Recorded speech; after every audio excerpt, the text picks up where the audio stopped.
Então, meus irmãos, hoje é a nossa quinta e última lição sobre o Evangelho de João. Nas 4 primeiras lições, nós abordamos os tópicos. O primeiro, lição nós falamos sobre a pessoa de Jesus.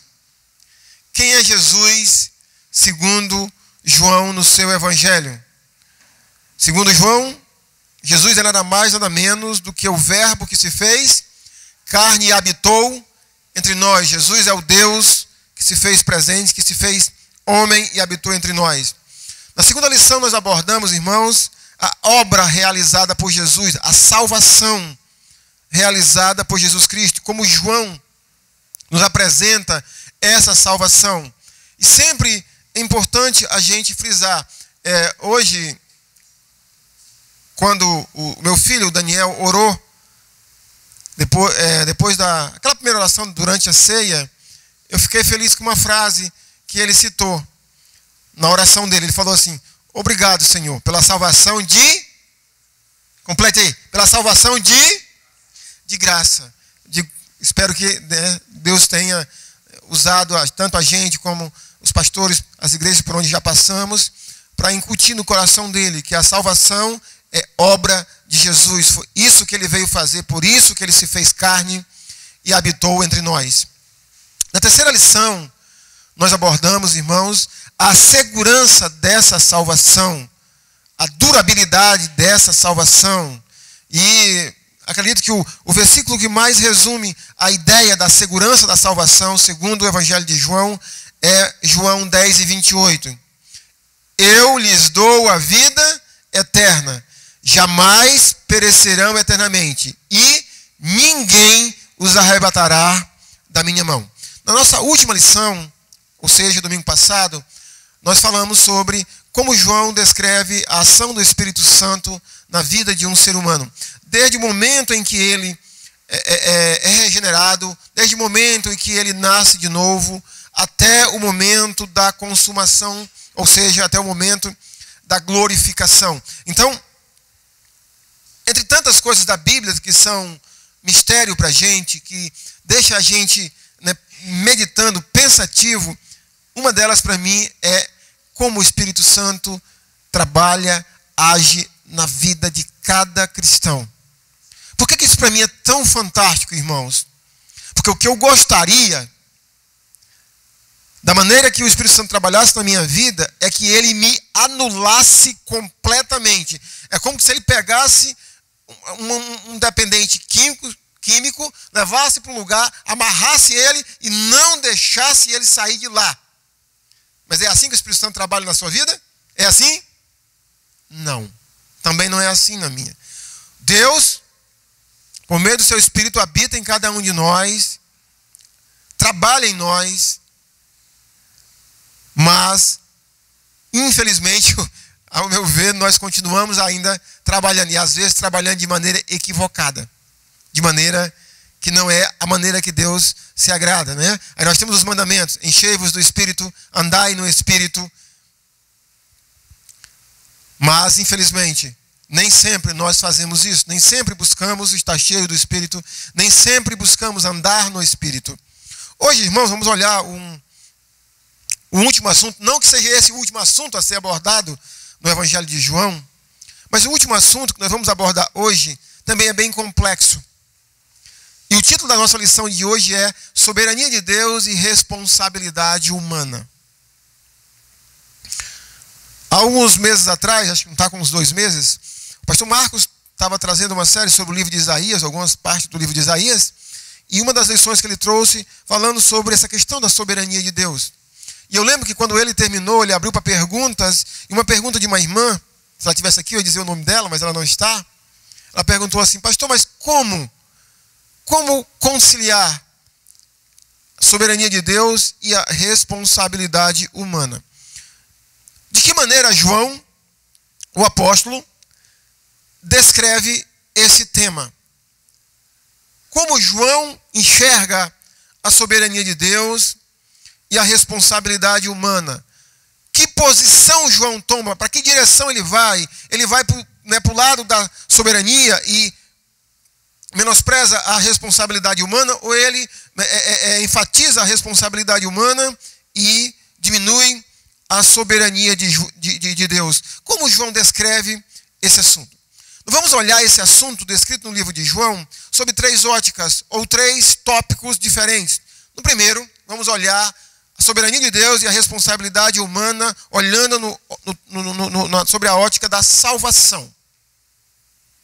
Então, abra aí em João capítulo 3.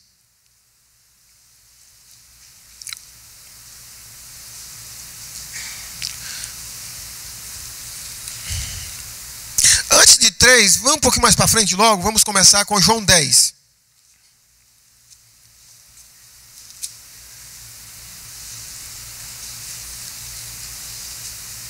Então vamos olhar a soberania de Deus, meus irmãos, segundo João, sobre a ótica da salvação. Na salvação, como a soberania de Deus age na vida de cada um.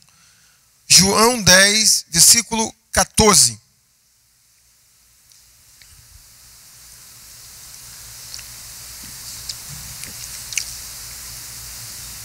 Diz assim: eu sou o bom pastor, conheço as minhas ovelhas e elas me conhecem a mim. A ênfase desse versículo, irmãos, é a palavra conheço as minhas ovelhas. Essa palavra ela é repetida inúmeras vezes no Novo Testamento, essa questão do conhecer de Deus. Eu vou dar pelo menos 2 citações do Novo Testamento que essa palavra conheço, ela aparece. A primeira vez que ela aparece é no Evangelho de Mateus, no capítulo 7, a partir do versículo 15, quando Jesus nos manda nos acautelar em relação aos falsos profetas, aos falsos mestres. E aí quando chega na parte do versículo 18, 19 em diante, ele diz assim: muitos naqueles dias hão de dizer: Senhor, em teu nome nós profetizamos, em teu nome nós expelimos demônios e em teu nome nós realizamos muitos milagres. E Jesus responde assim: apartai-vos de mim, vós que praticais a iniquidade, porque eu nunca vos conheci. Aqui, Jesus diz assim: eu sou o bom pastor e eu conheço as minhas ovelhas. Então, guarde essa palavra, conheço. De onde vem essa ideia de conhecer? Uma segunda, não é a segunda vez, mas uma outra referência bem conhecida da gente, é aquele texto de Romanos capítulo 8, a partir do versículo 28, quando o apóstolo está descrevendo a soberania de Deus, ele diz assim: sabemos que todas as coisas cooperam para o bem daqueles que amam a Deus, daqueles que são chamados segundo o seu propósito. Porquanto, aqueles que de antemão ele conheceu, ele os predestinou para serem conforme a imagem do seu Filho. Mas a palavra que eu quero aqui enfatizar de Romanos 8, 29 é aqueles que ele conheceu. E aqui Jesus fala assim: eu conheço as minhas ovelhas. Vamos pegar mais pelo menos 2 referências sobre esse tópico de conhecer. A próxima é capítulo 15 de João, verso 16.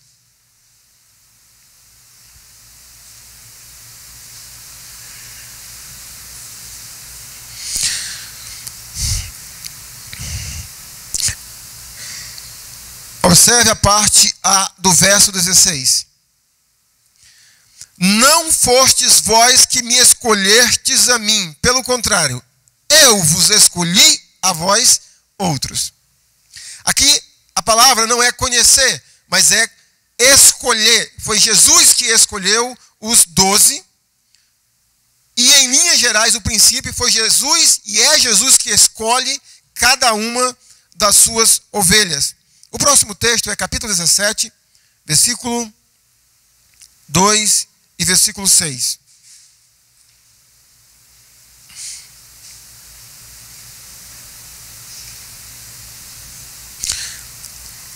João 17, 2, depois do versículo 6.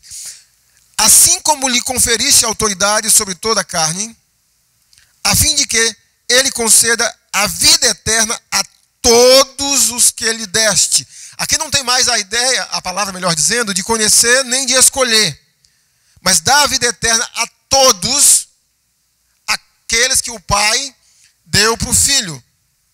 Versículo 6, manifestei o teu nome aos homens que me deste do mundo. Mais uma vez, manifestei o teu nome aos homens que o Pai deu para o Filho. A palavra aqui, então, irmãos, ou o princípio da ação soberana de Deus na salvação é que, de acordo com esses versículos e tantos outros mais do Evangelho de João, em primeiro lugar, é Deus quem escolhe cada indivíduo para a salvação. Deus, por meio de Jesus, usou a palavra: as minhas ovelhas eu as conheço. Segundo, foi eu que escolhi. Terceiro, foi o Pai que me deu. Volte para o capítulo 6 agora.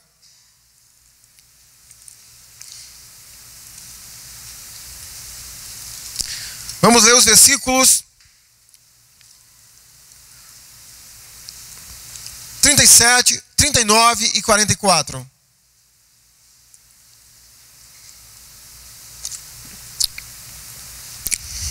Capítulo 6, versículos 37, 39 e 44.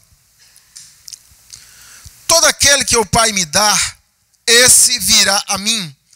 E o que vem a mim, de modo nenhum o lançarei fora. 39. E a vontade de quem me enviou é esta: que nenhum eu perca de todos que me deu. Pelo contrário, eu o ressuscitarei no último dia. Verso 44.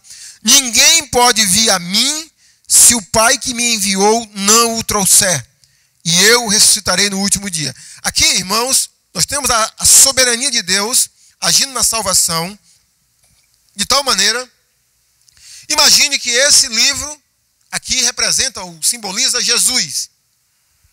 Esse copo, qualquer ser humano sem Jesus. Mas se esse ser humano é uma ovelha perdida de Jesus, Deus, o Pai, atrai esse indivíduo até o Filho. É como que se o Filho fosse um centro de gravidade e que qualquer corpo que tenha naturalmente massa, estiver perto desse corpo, vai ser atraído a Jesus. É Deus quem atrai, como diz aqui. Ninguém pode vir a Jesus se o Pai que me enviou não o trouxer. A ideia é mais ou menos uma outra comparação. Esse tipo de lâmpada, que não é de LED, ela esquenta e tudo mais, e ela atrai mosquito. Se estiver num lugar que tenha bastante mosquito, quando você acende a lâmpada, os mosquitos são atraídos a ela.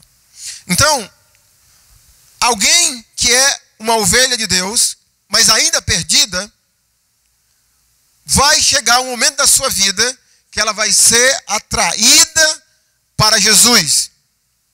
Então, a segunda ideia que nós temos aqui da ação de Deus na salvação do ser humano, primeiro, é Deus que escolhe. Segundo, é Deus que atrai essas pessoas a Jesus. Aqui no versículo 37 e 39 também nós temos a ideia. Mais uma vez eu vou repetir: cada pessoa que aceita Jesus é um presente do Deus Pai para o Deus Filho. Terceira ideia, agora sim, capítulo 3 de João. É um texto bem conhecido. Sim? Sim, meu amado.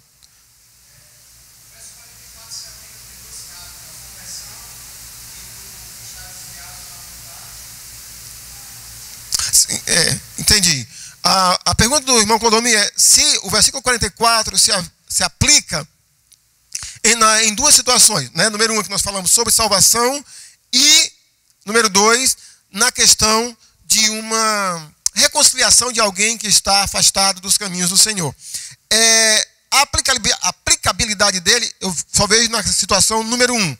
A minha ideia é a seguinte: se alguém nasceu de novo, é possível, nós temos alguns textos bíblicos que é possível essa pessoa, como nós ficamos na linguagem comum, se desviar. Mas, se ele for um crente, ele vai voltar. Deixa eu dar o exemplo, acho que foi domingo passado que eu falei sobre a ideia que Pedro fala da porca lavada voltou ao lamaçal. Né? Quem estava aqui, ok. Deixa eu dar agora o exemplo do seguinte. Hoje, imagine que todos vocês tomaram um banho, assim como eu. Né? Botamos uma roupa e tal. Digamos que nós morássemos no interior. E viéssemos para a igreja naquele caminho dificultoso ali, né, subindo um barranco, descendo um barranco, num caminho, num varador, e como choveu esses dias, o caminho tivesse melado. Nesse trajeto, a gente pode se sujar. Em outras palavras, a gente pode escorregar e cair na lama, certo? Mas qualquer ser humano que cai na lama, quando ele cai na lama, qual é o desejo dele?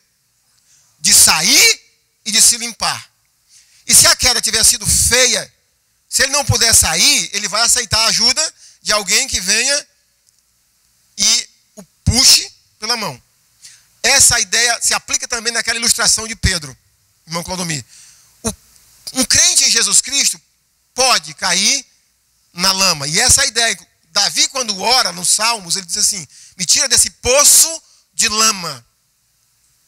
O crente pode cair na lama.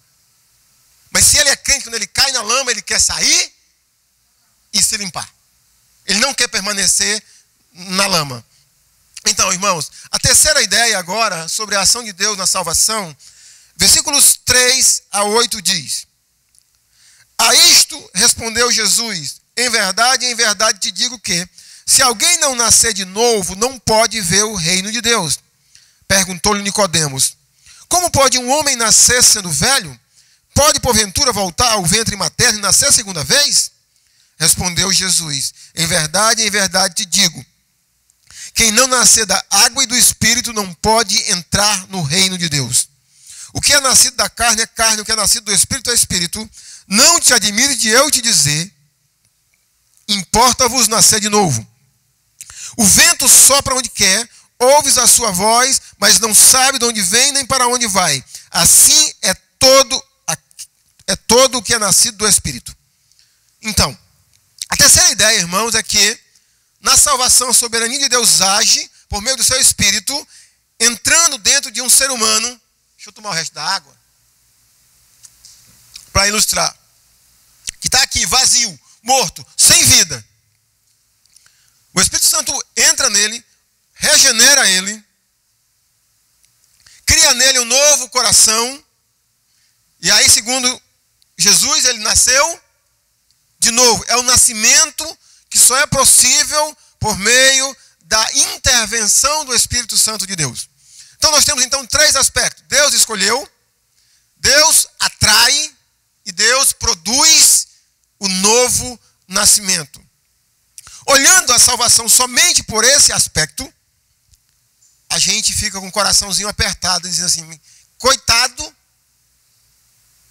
dos demais, que Deus não fez nenhuma dessas coisas. Como é que João fala agora sobre a outra polaridade? João falou até então, os versos que eu li, João está falando sobre a ação de Deus na salvação. Mas como fica então o ser humano? Vamos ver aqui alguns versículos, ainda no capítulo 3. Vamos ler os versos 18 e 19. A gente poderia pensar, então o ser humano não tem nenhuma responsabilidade na salvação? Ele não tem, a sua responsabilidade é atenuada de uma feita que Deus não o escolheu, de uma feita que Deus não o atraiu a Cristo, de uma feita que Deus não produziu nele o novo nascimento? Como João fala sobre esse assunto? Verso 18. Quem nele crê não é julgado. O que não crê já está julgado, porquanto não crê no nome do unigênito Filho de Deus. E o julgamento é este, que a luz veio ao mundo, e os homens amaram mais as trevas do que a luz, porque as suas obras eram más. Primeira pergunta, meus irmãos. Segundo o versículo 18,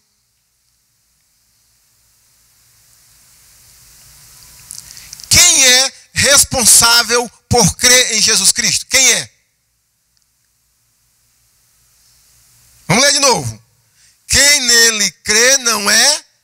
julgado. O que não crê já está julgado. Por que está julgado? Porque não crê no nome do único Filho de Deus.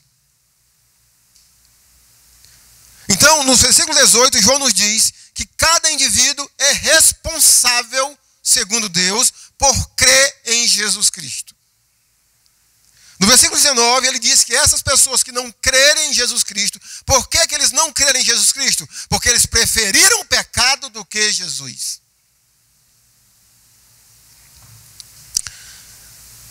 Vamos ver agora capítulo 4, versículo 48. Capítulo 4, verso 48.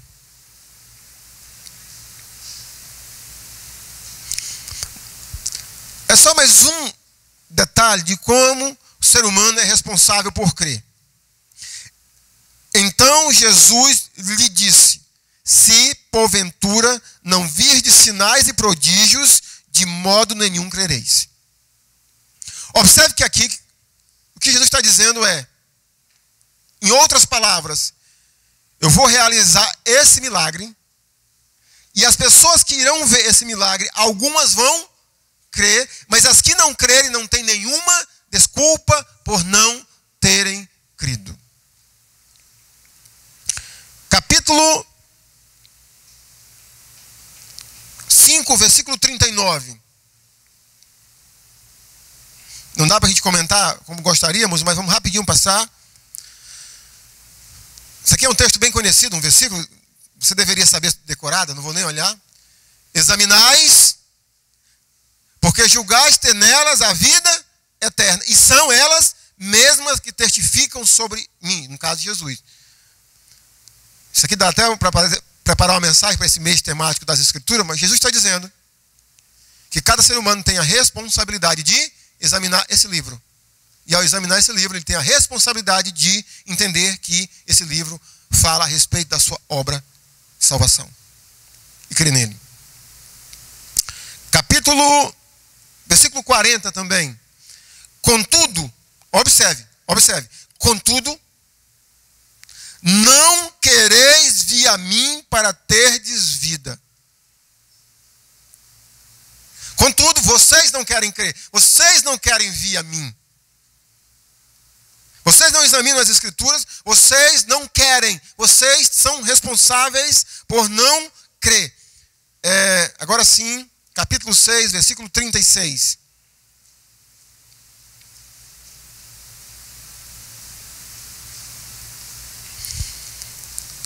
Porém, eu já vos disse que, embora me tenhais visto, não credes. Ou seja, vocês não creem. Vocês não creem. E capítulo 8, versículo 24.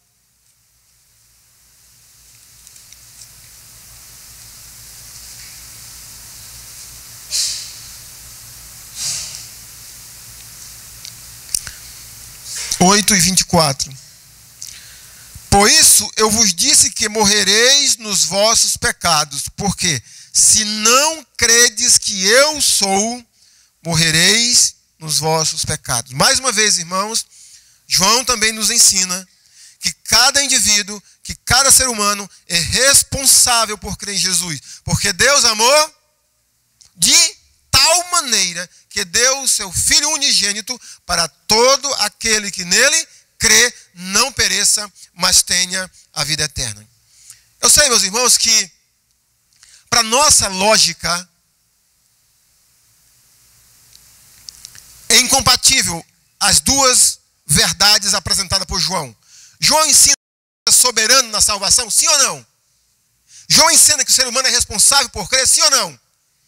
Na nossa ótica é incompatível, mas acredite, irmãos, toda Escritura ensina sobre essas questões que parecem a nossa ótica ser contraditória. Por exemplo, na salvação, na santificação. Você vai pegar, por exemplo, na santificação.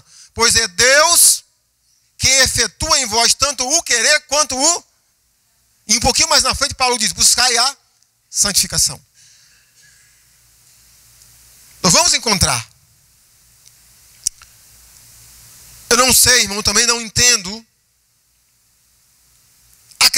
que a ação de Deus ela é irrefutável, que o ser humano, uma vez que o Espírito Santo agiu nele para a salvação, ele não tem como dizer não para Jesus. Mas um dos versos mais curiosos para mim de João foi aquele que eu li, o último que eu li no domingo, sobre a ação do Espírito Santo, João 16:8. Alguém lê para mim aí João 16:8? Sobre a ação tríplice do Espírito Santo no coração do mundo, do homem.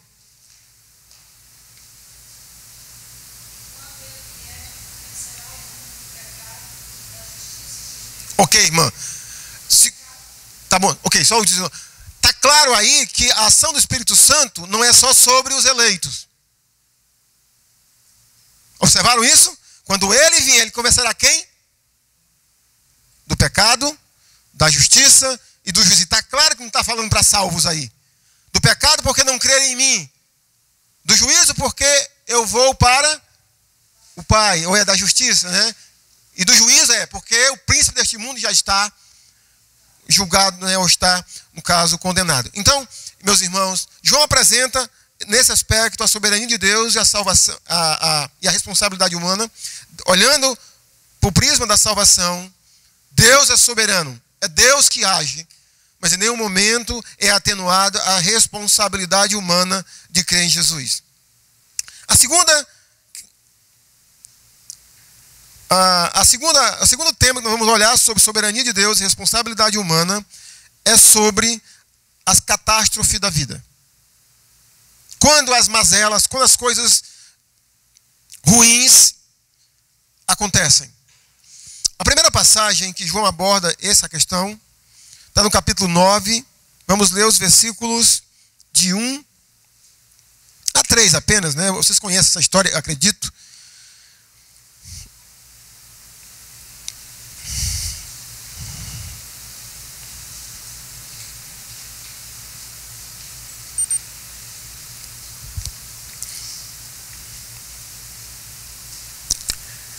João 9, 1 a 3. Caminhando Jesus viu um homem cego de nascença.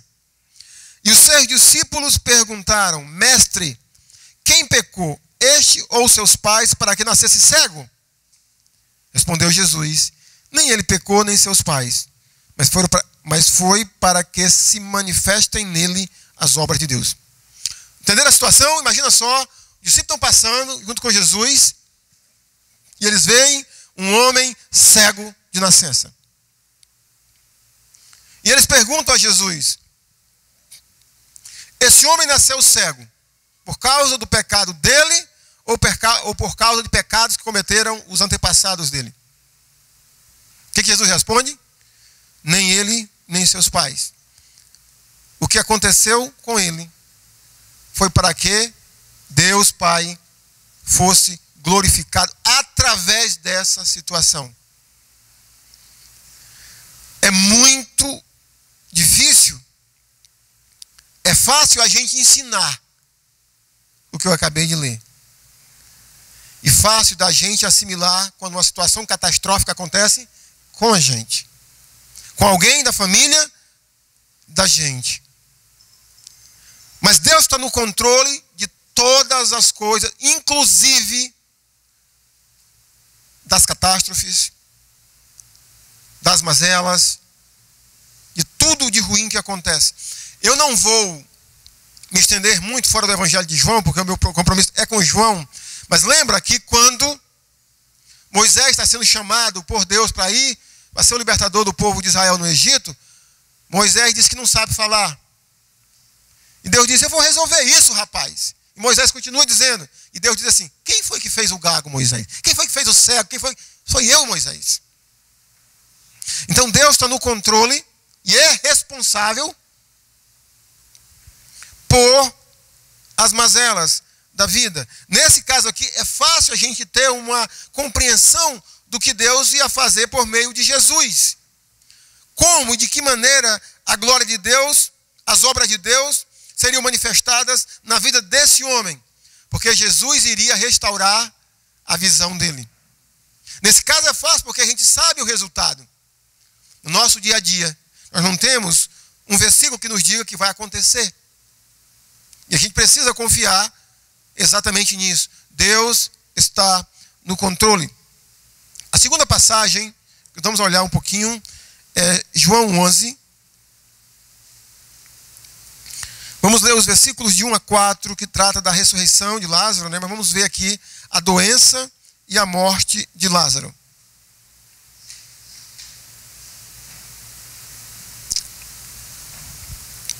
Diz assim: estava enfermo Lázaro de Betânia, da aldeia de Maria e de sua irmã Marta.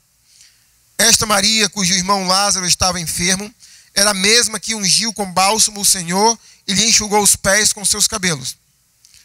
Mandaram, pois, as irmãs de Lázaro dizer a Jesus: Senhor, está enfermo aquele a quem amas. Ao receber a notícia, disse Jesus: essa enfermidade não é para a morte, e sim para a glória de Deus, a fim de que o Filho de Deus seja por ela glorificado. Primeira pergunta. Mesmo antes das irmãs mandarem dizer para Jesus que Lázaro estava doente, Jesus sabia? Sabia. E Jesus não ter atendido o pedido das irmãs significava que Jesus não tinha, ou que Jesus não amava Lázaro e suas irmãs? Significa isso?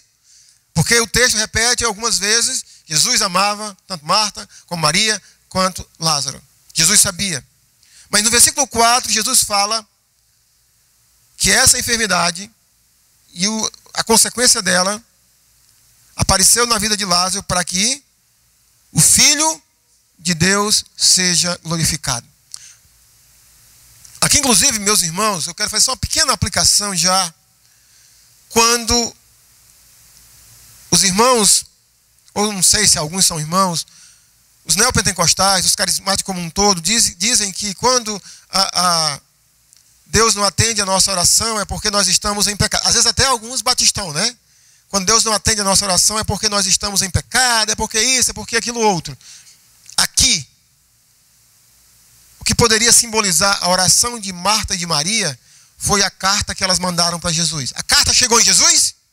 Jesus ouviu, leu o que ela tinha para dizer, mas Jesus tinha um propósito específico para aquela situação. E mais uma vez, olhando para essa história, é muito fácil a gente dizer que havia um propósito para Lázaro. Deus, por meio de Jesus, iria ressuscitá-lo dentre os mortos para que as pessoas vissem o que Jesus fez e não tivesse desculpa para não crer ou para crer em Jesus Cristo. Mas repito, no nosso dia a dia, nós não temos essa resposta. Mas o que você precisa estar ciente, como eu, é que Deus está no controle de todas as coisas. Ele está no controle. Há 9 anos atrás, vai fazer agora em agosto, terça, quarta-feira, um irmão em Cristo, muito amigo meu e da minha família, adoeceu de gripe, 29 anos. E eu fui com ele fazer umas vistorias numas obras. Eu não, fui só com ele, né? Porque o engenheiro era ele. Eu fui só com ele porque ele queria que eu fosse, fui com ele. Ele estava gripado. Na volta, ele passou no laboratório, pegou o resultado do exame. Foi naquela época que deu o surto de gripe suína, né? Ele pegou, os laboratórios particulares não tinham o aval do Ministério da Saúde para dizer se era H1N1, o vírus da gripe, mas a pessoa o dono do laboratório era muito amigo dele, inclusive ele estava construindo o prédio do laboratório dele, e falou para ele: olha, procura a vigilância sanitária, porque tem todos os indícios de você estar com gripe suína. Então ele pegou esse material, o exame, pegou a esposa dele e foram procurar a vigilância sanitária. Eles passaram uns 4 dias indo em cada setor e todo mundo dizia: não é, não é e não é. Não é, não é e não é. E ignoraram a situação. É gripe, simplesmente gripe. Aqui não vai ter gripe suína. É gripe, é gripe. Quando foi na manhã de segunda-feira, 5, 6 dias depois que ele contraiu, ele morreu.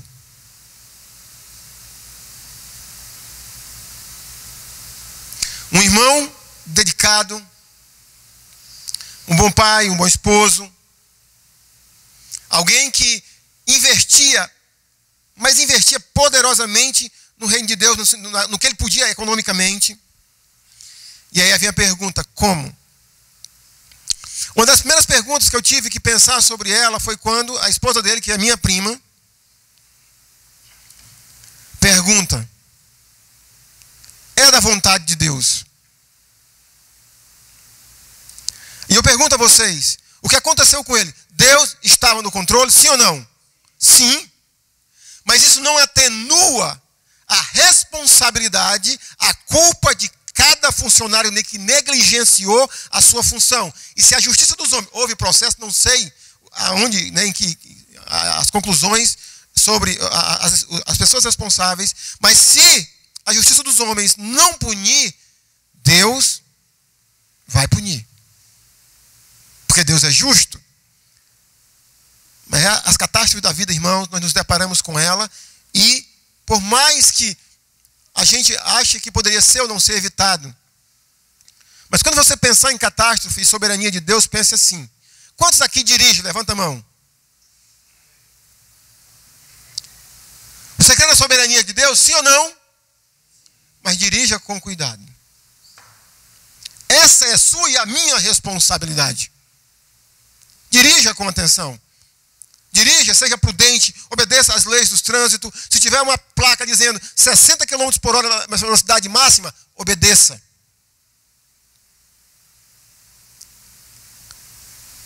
Porque nós também somos responsáveis por tudo que fazemos.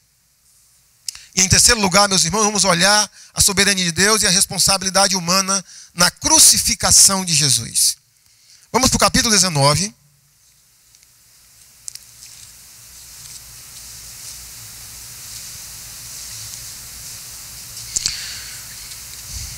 Jesus está sendo interrogado por Pilatos, o governador romano. João, a toda custa, está tentando atenuar a culpa de Pilatos sobre a crucificação de Jesus. Vamos ler o versículo 10 e o versículo 11. Diz assim: Então, Pilatos o advertiu: Não me respondes?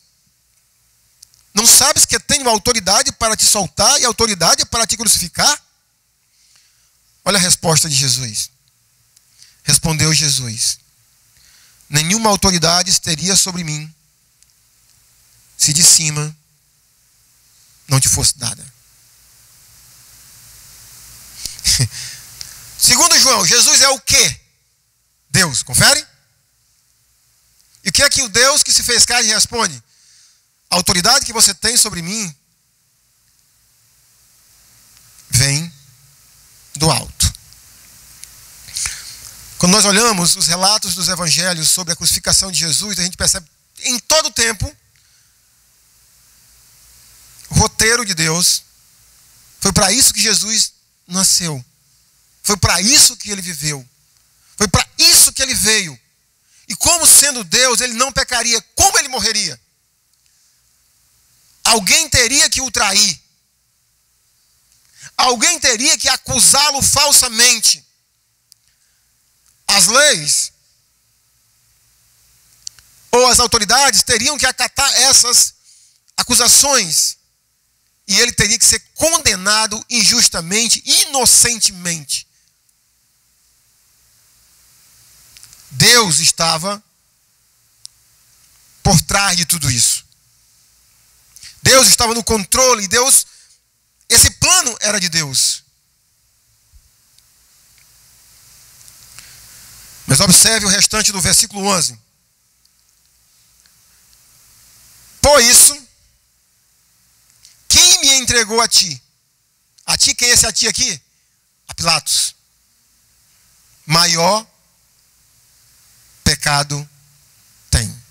Observe que no versículo 11 nós temos as duas coisas: soberania de Deus e a responsabilidade humana. Perceberam isso?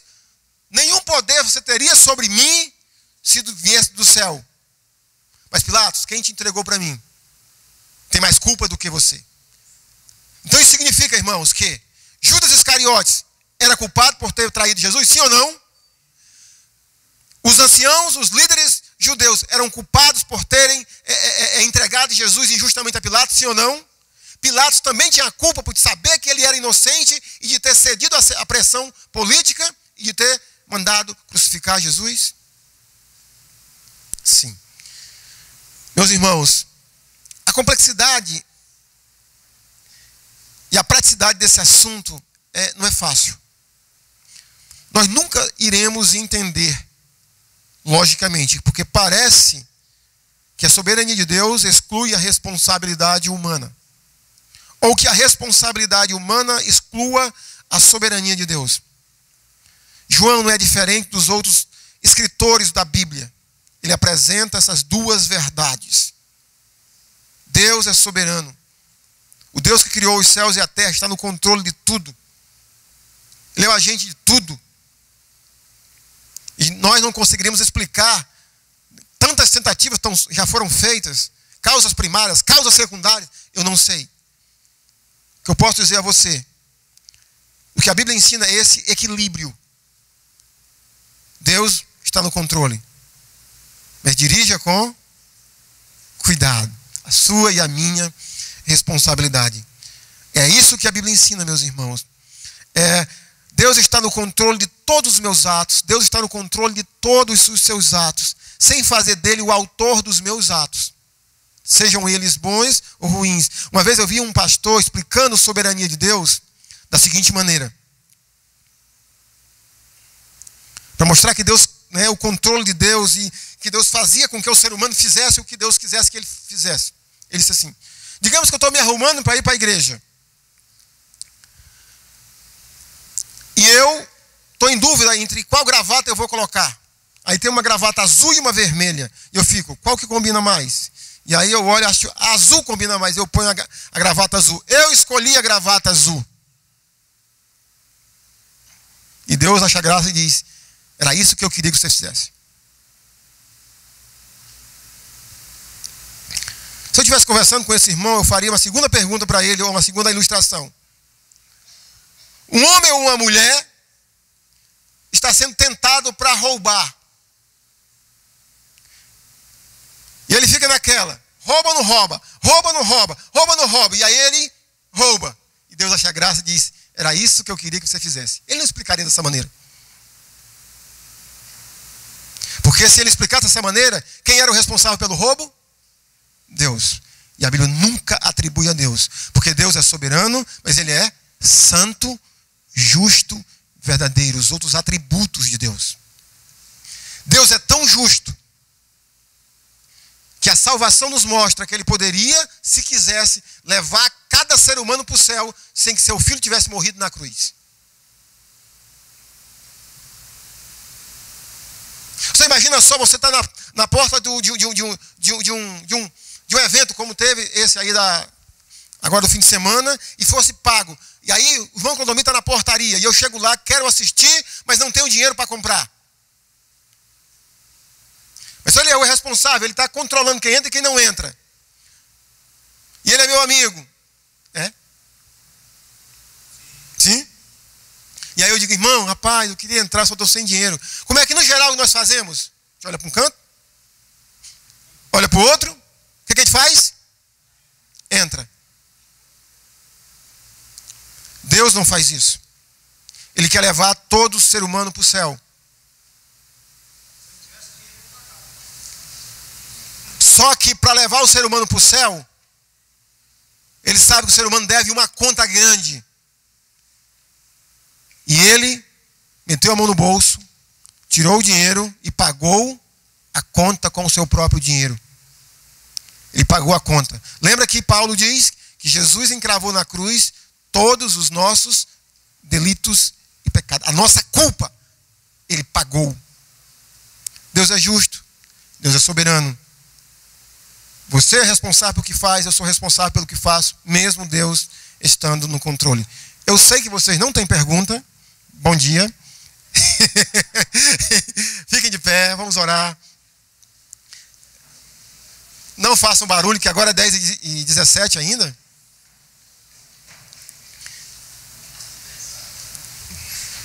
Se quiserem conversar sobre esse assunto depois, tá? A gente conversa mais, é muito interessante mesmo. Nosso bom Deus, nós te louvamos nesta manhã por esse dia tão agradável que o Senhor nos deu, pela tua bondade, pela tua justiça, pela tua fidelidade. E agora, meu Pai, te pedimos que o Senhor possa abrir um pouco mais a nossa mente, talvez muito mais. Nos ajude, meu Senhor. Não vou te pedir para que a gente possa entender, porque quem pode te entender, Senhor, mas que o Senhor nos ajude a crer na tua palavra, no sentido de crermos e descansarmos que tudo o Senhor está no controle. Tu és soberano sobre toda a terra e céu, Senhor. Mas nos ajuda a olhar também, meu Pai, que nós somos pessoas criadas pelo Senhor, a tua imagem e semelhança, seres dotados de responsabilidade. E nos ajuda, meu Senhor, vermos, olharmos para a gente e vermos que nós somos responsáveis, sim. Apesar de sermos, ou termos a natureza pecaminosa, estamos presos ao pecado, a uma série de limitações. Mas o Senhor, por meio da tua palavra, nos diz que também nós somos responsáveis. Então, meu Pai, eu te peço que nos ajude a sempre olharmos para a tua palavra e vermos aquilo que ela nos ensina e crermos e descansarmos nisso, meu Pai. Abençoa a tua igreja, abençoa o culto de hoje à noite. Em nome de Jesus, amém.